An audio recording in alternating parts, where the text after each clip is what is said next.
sur l'émission Top Sécu portée par Anous Sécurité. Alors je le rappelle, cette émission est dédiée aux fondateurs, dirigeants d'entreprises qui viennent durant cette émission, 20 minutes, parler de leur société, parler de la raison pour laquelle ils ont fondé cette société, mais également quels sont les enjeux aujourd'hui sur ce marché et quelles sont les perspectives pour demain. Alors aujourd'hui, j'ai le plaisir d'inviter Patrice Béal. Bonjour. Bonjour Virginie. Donc Patrice, vous êtes fondateur et président d'Inorix et on va parler tout à l'heure d'Inorix, expliquer quelle est cette entreprise. Christophe Dessin, bonjour. Bonjour Virginie. Et vous êtes également fondateur et dirigeant d'une entreprise qui s'appelle Innov Sécurité, mais vous êtes davantage connu et reconnu par son nom commercial qui est Protect France. Tout à fait. Voilà. Alors Patrice Béal, je me tourne d'abord vers vous. Inorix, c'est une toute jeune entreprise, puisque en fait, ça fait 4 ans aujourd'hui qu'elle existe, un petit peu plus, créée en 2018, si je ne m'abuse, mais elle a déjà tout d'une grande, quelque part. Et en plus, vous connaissez le marché de la sécurité depuis quelques 20 années, me semble-t-il. Exactement, peut-être même un peu plus qu'une vingtaine d'années. Alors, effectivement, on arrive dans notre 5e année. On a créé l'entreprise en 2018, entreprise spécialisée dans le métier de la sécurité privée. Et une des particularités de mon parcours, c'est que j'ai démarré les métiers de la sécurité privée dès ma plus jeune enfance, puisque mon père et mon grand-père avaient une des plus vieilles agences de renseignement privé en France, à Saint-Étienne. Donc vous avez baigné dedans dès tout petit? Tout petit, exactement. C'est peut-être aussi la raison pour laquelle, finalement, vous avez souhaité, au bout d'un moment, fonder votre propre entreprise. Comment vous est venue l'idée ? Alors, l'envie d'entreprendre a toujours été quelque chose de très présent pour moi, dans le cadre de mon parcours. Est-ce que c'est parce que je n'ai pas fait de grandes études ? En tous les cas, le monde de l'entreprise me passionnait. J'ai eu dans un premier temps une création d'entreprise en 1995 à Bordeaux, qui s'est fortement développée, toujours dans les métiers de la sécurité privée. Entreprise que j'ai vendue à un groupe international en 2009. J'ai passé une petite dizaine d'années dans ce groupe international sur une fonction de directeur général d'une des activités du groupe. Qui était déjà sur la sécurité humaine ? Qui était sur la sécurité humaine. C'était le groupe Securitas, comme beaucoup de gens le savent, où j'étais directeur général pour le compte des entreprises du commerce et de la distribution. Mais l'envie d'entreprendre était plus grande que celle de rester dans ce grand groupe international, dans lequel j'ai passé d'excellentes années. Et c'est la raison pour laquelle, fin 2017, j'ai décidé de quitter ce groupe pour créer Inorix, qui est un groupe spécialisé en sécurité humaine et qui apporte d'autres services complémentaires, et on va le voir juste après. Christophe, je me tourne vers vous. Alors vous, cette envie d'entreprendre était, alors même si on a bien compris, vient depuis très longtemps, mais vous avez du moins fondé une entreprise il y a un petit peu plus longtemps, puisque c'était, je crois, en 2003. Alors tout à fait, l'entreprise a 20 ans cette année et nous ne manquerons pas de le fêter, j'espère, tous ensemble. En tous les cas, effectivement, je rebondis sur l'envie d'entreprendre. J'avais aussi autour de moi beaucoup d'entrepreneurs, et donc quand moi j'ai une formation plutôt de chimiste, de scientifique, et j'ai travaillé dans des laboratoires de recherche, chez Isover Saint-Gobain notamment. Et après, j'ai fait du commerce lié à ce marché. Donc vous n'étiez pas du tout dans le monde de la sécurité au départ. C'est ce que je voulais vous dire, j'étais pas du tout dans la sécurité. Oui. Et puis à un moment, l'envie d'entreprendre, aidée par les entreprises qui évoluent pas tout à fait comme on le souhaite en termes de valeur, eh bien j'ai choisi de me lancer et de créer cette entreprise de toutes pièces. Alors, merci Virginie d'avoir insisté sur la raison commerciale de l'entreprise qui est Innov Sécurité, oui, sur laquelle je n'ai jamais communiqué jusqu'à maintenant. C'est plus Protect France que tout le monde connaît, mais je vais y revenir 2 secondes parce qu'en fait, dans le nom Innov Sécurité, il y a sécurité certes, mais il y a surtout innovation. Et on y reviendra sûrement tout à l'heure. Sûrement, tout à fait. Vous avez raison. Alors, je me tourne vers vous, Patrice, à nouveau. On en a parlé, voilà, une jeune entreprise, mais comme je disais, qui a tout d'une grande, puisque en 4 ans, je cite, vous m'avez dit, en préparant l'émission, que vous étiez en 2022 à 24 millions d'euros de chiffre d'affaires et déjà à 600 salariés équivalents temps plein, ce qui est énorme. Comment êtes-vous arrivé en si peu de temps à ces chiffres ? Alors je pense tout d'abord, tout d'une grande, et la volonté c'est d'être une entreprise à taille intermédiaire. On voit bien que les petites ou les très grandes entreprises peuvent manquer d'agilité et l'objectif, effectivement, c'est d'être une entreprise à taille intermédiaire. Ça a été aussi réalisable parce que je me suis associé avec quelqu'un qui est très connu dans le monde de la sécurité privée, Lionel Boudet, avec qui je partage des valeurs communes depuis de nombreuses années, qui fait que notre répartition en termes de mission, mais également en termes de répartition géographique, nous permettent d'avoir une vraie complémentarité. Et également possible dans la mesure où aujourd'hui je pense qu'il y avait de la place pour un nouvel acteur dans les métiers de la sécurité privée, même si, comme on l'a dit également en préparant l'interview, c'est un secteur sur lequel il y a compliqué. Énormément d'entreprises de sécurité voilà. Et où la différenciation peut être parfois difficile. Il n'empêche qu'on a souhaité dès le départ avoir une offre de services assez large au niveau des métiers de service, puisque du coup on délivre une activité d'audit et de conseil, de surveillance humaine, de formation à destination de notre personnel, mais également de personnel de nos clients, une activité de protection rapprochée, et on a créé assez dernièrement une activité également autour de l'accueil en entreprise, un petit peu éloigné des métiers de la sécurité privée, mais c'est souvent les mêmes interlocuteurs qui peuvent, notamment sur nos velléités de développement sur l'événementiel, proposer une offre assez complémentaire. Alors peut-être devez-vous rappeler justement, parce que quand on parle de sécurité humaine, aujourd'hui, dans tous les domaines d'activité, quasiment, on a besoin de sécurité humaine, mais vous êtes plutôt spécialisé dans certains secteurs.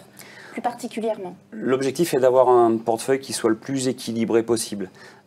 J'ai vécu une expérience passée où j'étais mono-secteur d'activité, ce qui ne crée pas véritablement de parallèle, de passerelle pour les collaborateurs. Donc la volonté et l'objectif du groupe Inorix, c'est d'être présent sur le secteur de la distribution, l'entreprise du commerce et de la distribution, le secteur de l'industrie, le secteur du tertiaire, le secteur de la défense et le secteur de l'événementiel. Chacun de ces secteurs nécessite des compétences particulières ou des autorisations et des habilitations particulières. Donc nous avons, depuis 2018, été en mesure de mettre en place tous les process de qualité et tous les process organisationnels qui nous permettent véritablement de pouvoir proposer une offre qualitative à l'ensemble de ces secteurs. Donc, ce qui signifie que les agents de sécurité ne sont pas les mêmes en fonction de ces secteurs d'activité. Complètement, si je prends l'exemple de l'activité événementielle, puisqu'aujourd'hui c'est une activité qu'on essaye de pousser, et pas uniquement parce qu'on a deux échéances internationales on en parle beaucoup, mais effectivement, 2023-2024. Bien évidemment, les profils ne sont pas les mêmes que ceux, par exemple, du secteur de la distribution. Donc du coup, ça permet, mais pas que, et quand je vous parle de complémentarité ou de passerelle, quelqu'un qui travaille dans un magasin, que ce soit dans la distribution, dans la grande distribution, dans la distribution spécialisée, il est très content le week-end d'aller intervenir en tant que stadier sur un match ou de faire un concert. Et donc du coup ça permet véritablement, puisque nous aujourd'hui le facteur humain dans les métiers du service est très très important, ça nous permet justement de pouvoir proposer une offre également à nos collaborateurs qui soit un petit peu plus diversifiée que le secteur ou l'établissement sur lequel ils ont l'habitude de Très bien, donc ils peuvent quand même aller sur différents secteurs d'activité. Vous parliez de formation tout à l'heure, une formation en interne donc, c'est-à-dire que vous leur donnez des formations spécifiques en fonction des univers vers lesquels ils vont? Chaque secteur d'activité nécessite d'avoir des compétences. Sur la brique industrielle, par exemple, on a obtenu une certification MAS l'année dernière, je crois, nécessite d'avoir effectivement des profils spécifiques. Bien évidemment, de manière à pouvoir appréhender ce type de marché, ça nécessite effectivement d'avoir des compétences particulières, des formations particulières, des profils particuliers, et c'est la raison pour laquelle effectivement nous accompagnons véritablement l'ensemble de nos collaborateurs vers la cible en termes de compétences qu'ils doivent avoir sur chacun de ces secteurs d'activité. Vous parliez aussi de la partie audit et conseil. Vous m'avez dit que c'était aussi quelque chose qui vous tenait à cœur et qui était pour vous peut-être un des éléments fondamentaux. On part du principe, dans un monde qui change, et le monde change, on ne peut pas parler du monde, il y a un avant et un après Covid, mais je pourrais vous parler de la période des Gilets jaunes, je pourrais vous parler également de la période des attentats. Aujourd'hui, ce qu'on voit, c'est que chacune des entreprises, la mienne, mais également tous nos clients, sont confrontés à des modifications significatives de leur organisation.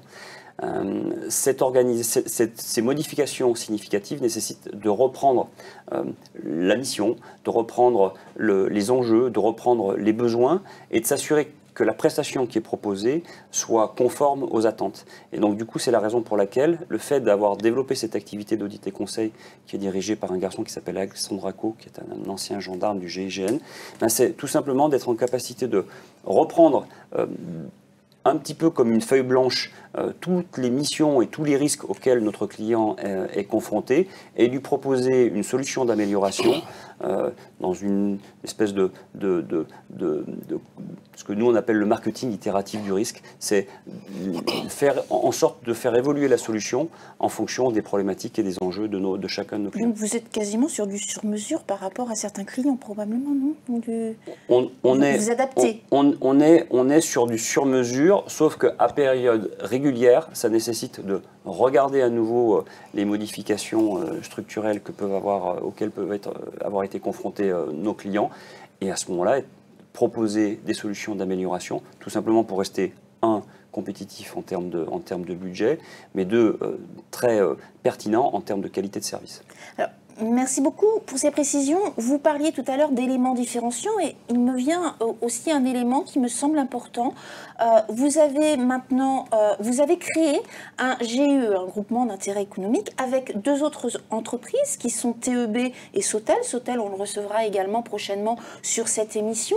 Et finalement, c'est un petit peu hors du commun, j'ai envie de dire, dans le domaine de la sécurité-sûreté, mais ce qui vous a permis aussi de pouvoir aujourd'hui apporter une offre globale, c'est bien ça? C'est exactement ça. Alors, souvent, l'offre globale n'est pas destinée à la totalité de nos prospects ou de nos clients. On a beaucoup de nos clients qui sont très attachés justement à pouvoir concevoir eux-mêmes la solution. Il n'empêche qu'on a des clients aujourd'hui qui nous sollicitent parce que le sujet de la sécurité n'est pas leur compétence principale. Ils nous externalisent la totalité de leurs problématiques de sécurité et c'est là où, avec effectivement le GIE Alliance que l'on a créé avec Vincent Andrin de Sautel et Stéphane Bidot de TEB, bah, c'est de proposer une approche globale qui permet de réduire le nombre d'interlocuteurs et de proposer une solution, là pour le coup, qui est sur mesure, client par client, et qui intègre bien évidemment les métiers de service, les métiers humains qui sont plutôt mon domaine de compétences, les métiers de la télésurveillance qui sont plutôt le domaine de compétences de Sautel, et les métiers de l'intégration qui sont plutôt la compétence de TEB. Merci Patrice. Christophe, on a parlé beaucoup d'offres de services et cet aspect service, c'est quelque chose qui vous tient à cœur également, faire du service auprès de vos clients. Et j'aimerais que vous puissiez aller plus loin sur ce sujet et rebondir également, j'aimerais que vous rebondissiez sur votre nouvelle offre qui s'appelle Density, qui est très en lien avec cette offre de service, justement. Tout à fait, merci. Effectivement, alors, le service chez Protect France, c'est quoi? On se souvient tout à l'heure qu'on a vu innovation et sécurité. Dans l'innovation, moi, quand j'ai commencé, puisque l'objet était la création d'entreprises, mon idée, c'était d'apporter quelque chose de différenciant sur le marché. Ouais. Et donc, j'ai commencé à expliquer, à introduire la biométrie sur le marché français. Mais il y a 20 ans, la biométrie, malheureusement, avec la CNIL et autres, c'était compliqué. Donc cette société existe toujours. On fait beaucoup, mais en dehors de la France et en dehors d'une partie de l'Europe. Derrière ça, on a aussi intégré de l'innovation avec le marquage codé. Ouais. Marquage codé de Smart Water. Aujourd'hui, on a fait un gros travail avec les forces de l'ordre. Et cette technologie de dissuasion est de plus en plus utilisée et va être de plus en plus visible en 2023. Et bien évidemment, le cœur, je dirais le core business de Protect France, c'est bien le brouillard. Et vous avez raison. Et j'ai porté la marque Protect pendant presque 20 ans. Et comme les choses, vous avez compris depuis tout à l'heure, quand les entreprises ne partagent pas mes valeurs, finalement j'essaie d'en créer une pour créer mes valeurs et essayer de diffuser cette bonne parole. Et bien j'ai fait la même chose avec le brouillard. Et comme on était arrivé un petit peu à un niveau de saturation parce qu'on n'évoluait pas et on cherchait le nouveau fonds d'investissement qui a racheté cette entreprise, à un objectif principal qui est plutôt financier que le service du client, eh bien je me retrouvais plus avec eux. Donc on a créé cette nouvelle marque Density. Et le gros intérêt de cette nouvelle marque Density, c'est qu'aujourd'hui on répond à l'ensemble des marchés, ce qu'on ne pouvait pas faire avant. Ouais. Et on finira par la prospective, et je vous dirai ce que j'en pense, mais en tous les cas, à aujourd'hui, on avait une gamme, depuis une vingtaine d'années, j'avais une gamme qui était surtout pour des risques lourds, tabac, tout le monde le sait, bijouterie, téléphonie. Là, on est vraiment dans le risque lourd. Et puis, globalement, on avait du mal à savoir qu'on pouvait aller dans des volumes un peu plus grands. Tout le monde était dans des pièces inférieures à 100 mètres carrés. Sauf que grâce à Protecte France, depuis des années, on n'est plus que dans 100 mètres carrés. On allait jusqu'à 200, 300, 400, 500 mètres carrés. Eh bien là, la révolution avec Density, c'est qu'on vient d'envoyer une newsletter hier, je n'ai pas fait exprès, mais c'est comme ça, on a ouvert 2 nouveaux marchés, parce qu'on veut apporter du service aux clients et leur dire, nos clients qui sont les intégrateurs de sécurité, utilisez cette nouvelle technologie et utilisez-la partout.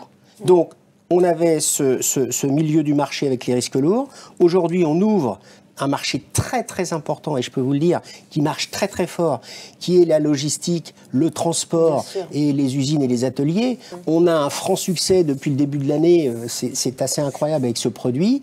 Ça se sait, mercredi soir, j'étais surpris, autant de gens le savaient, avaient entendu, me demandaient, veulent qu'on aille faire des démonstrations, donc c'est bien. Et puis de l'autre côté de cela, et bien sûr, le produit plutôt de masse, et ça fait partie de la stratégie, de faire connaître davantage le brouillard, et bien c'est le petit produit Density unique, où là, on a un produit qui est quasiment autonome sur batterie pendant 6 mois, et qui va répondre à tous les risques relatifs, les très petits volumes, ou le particulier. Alors, donc, on offre cela à nos clients pour qu'eux puissent aller répondre davantage à leur... Effectivement, vous avez raison Christophe, et puis j'ai envie de vous dire, le brouillard, c'est vrai qu'on n'y pense pas systématiquement. Lorsqu'il y a des offres ou des appels d'offres, je ne suis pas certaine que le brouillard soit quelque chose qui vienne en avant. Comment est-ce que vous arrivez justement, vous parlez de communication, de se faire connaître, faire savoir, comment vous êtes arrivé à cela ? Alors, je vous remercie de me mettre sur ce sujet parce que c'est probablement le fruit de ma vie. C'est ma vie professionnelle, hein, parce qu'effectivement... J'espère que vous avez aussi... j'ai aussi d'autres intérêts, d'autres passions. Mais en tous les cas, effectivement, ça a été un gros travail. Et le travail, c'est quoi ? C'est de faire savoir. C'est de faire savoir que ça existe, c'est de faire savoir qu'on peut faire, c'est de faire savoir que ça ne fait pas de traces et pas de dépôt, c'est faire savoir que c'est simple à installer. Et aujourd'hui, les clients ne le savent pas. Alors, les professionnels intégrateurs, installateurs, Patrice en a parlé, globalement, on se rencontre assez souvent, globalement, on se connaît. Sautel, Stéphane, on se connaît depuis des années. Donc, globalement, ils savent. Sauf que les donneurs d'ordre, eux savent moins. Et c'est là où, en fait, effectivement, il faut faire ce travail. Donc, comment ? Les moyens, on les connaît. Aujourd'hui, il y a beaucoup de moyens. Ce que nous faisons aujourd'hui en fait partie. Très bien. Écoutez, merci beaucoup Christophe. Effectivement, alors... Vous travaillez sur le brouillard, mais vos idées ne sont pas dans le brouillard, je tiens à le signifier. Voilà, les idées sont très claires. Alors, vous parliez de prospective, justement, quelles sont vos idées pour demain, qui ne sont pas du tout dans le brouillard, mais très lumineuses? Non, elles sont avec, mais pas dedans. Effectivement, alors, si vous voulez, à have a dream, hein, comme disait l'autre, vraiment, je souhaite aujourd'hui, et c'est une vraie ambition, que le brouillard prenne une place, et je dirais, prenne la place qui lui revient. C'est-à-dire qu'aujourd'hui, globalement, tout le monde connaît, hein, j'étais à côté de Madame Sellos-Cartel au dîner, donc tout le monde connaît très bien la vidéo. Tout le monde veut de la vidéo, tout le monde met de la vidéo. Parfait, ça fonctionne bien, ça rend service, très bien. Tout le monde connaît l'alarme, c'est parfait. On connaît le contrôle d'accès, c'est très bien. Bien sûr, la sécurité privée et les hommes, très bien. Sauf qu'on oublie complètement un atout qui est le brouillard, qui est la seule solution aujourd'hui qui empêche instantanément le vol ou une éventuelle agression. Parce que tout ça, c'est normalisé, on n'en a pas parlé, le NFA2P, la EN 50131-8. Et donc, mon ambition, depuis quelques mois, mais encore plus depuis 2023, c'est d'imposer et de faire connaître le brouillard auprès des clients finaux utilisateurs. C'est-à-dire que les premières 20 ans, on va dire ça comme ça, ont été acquises à faire connaître le brouillard, renforcer la compétence, puisqu'on fait dans le service énormément de formations. On a un site de e-learning, on fait de la formation sur site, on reçoit des clients pour les former au bureau. Donc on vient d'ouvrir un bureau d'ailleurs du côté de Grenoble, pour un bureau technique pour pouvoir recevoir et faire des formations. Eh bien, l'objectif maintenant, c'est d'aller plus loin et que de créer la demande pour que les intégrateurs, eh bien aussi, en même temps que les 4 domaines d'activité dans lesquels ils travaillent régulièrement, eh bien, ils aient le brouillard. Voilà. Et je peux vous dire que c'est en bonne voie. Merci beaucoup Christophe. Alors la prospective, je me tourne vers Patrice parce que vous aussi, vous avez plein d'idées, Patrice. Et puis notamment sur une partie, mais il y en a plein d'autres. Vous allez encore vous développer. Je disais tout à l'heure, voilà, un beau chiffre d'affaires assez conséquent, un certain nombre de salariés aujourd'hui, qui se comptent en plusieurs centaines. Vous êtes présent sur 7 agglomérations, je crois, et puis vous projetez d'être sur 10 agglomérations très prochainement. C'est exactement ça. On a lancé un plan stratégique à horizon 2025 qui se décompose en 3 parties. Une partie développement, bien évidemment. On est en hypercroissance depuis 2018. On va continuer à être en hypercroissance en faisant en sorte d'être implanté sur une dizaine d'agglomérations. Aujourd'hui, on est présent sur Bordeaux, qui est le siège social de l'entreprise, Paris, Lyon, Rennes, Toulouse et le Sud-Est. L'objectif, c'est de venir renforcer nos positions dans le Nord et dans l'Est. Et c'est Anaïs Robert, que beaucoup de monde connaît, qui est en charge justement de ces développements. Elle a un deuxième enjeu, qui est un enjeu de diversification du portefeuille, tout simplement pour respecter cet engagement de différenciation de portefeuille, de parts de marché dans la distribution, dans le secteur de l'industrie, du tertiaire, de la défense et de l'événementiel. Ça, c'est le premier véritable enjeu, en sachant que la finalité, ça serait, horizon 2025, d'être entre 50 et 60 millions d'euros. Uniquement en croissance organique. On n'est pas encore, on est sur quelques sujets de croissance externe, mais c'est pas, pour nous, c'est pas une priorité. Un deuxième enjeu, c'est un enjeu de recrutement. On est devenu un métier sous tension. C'est des sujets auxquels le secteur de la sécurité privée n'avait jamais été confronté par le passé. On n'est pas le seul secteur à être confronté à ces difficultés. Ça nécessite de travailler à la fidélisation de nos collaborateurs. Ils doivent rester dans l'entreprise et plus longtemps. Et bien évidemment, de trouver des solutions innovantes, différenciantes pour intégrer des nouvelles personnes, des jeunes, des femmes. On a une faible proportion de la population d'agents de sécurité qui sont des femmes, des personnes qui sont également éloignées d'emploi. Et ça a un lien forcément très clair avec le troisième enjeu, qui est un enjeu RSE, de démarche responsable. Avec Lionel, on est convaincu que demain, l'entreprise, elle devra se transformer en entreprise à mission, tout simplement parce que les métiers de la sécurité privée peuvent attirer des personnes qui sont aujourd'hui éloignées de l'emploi.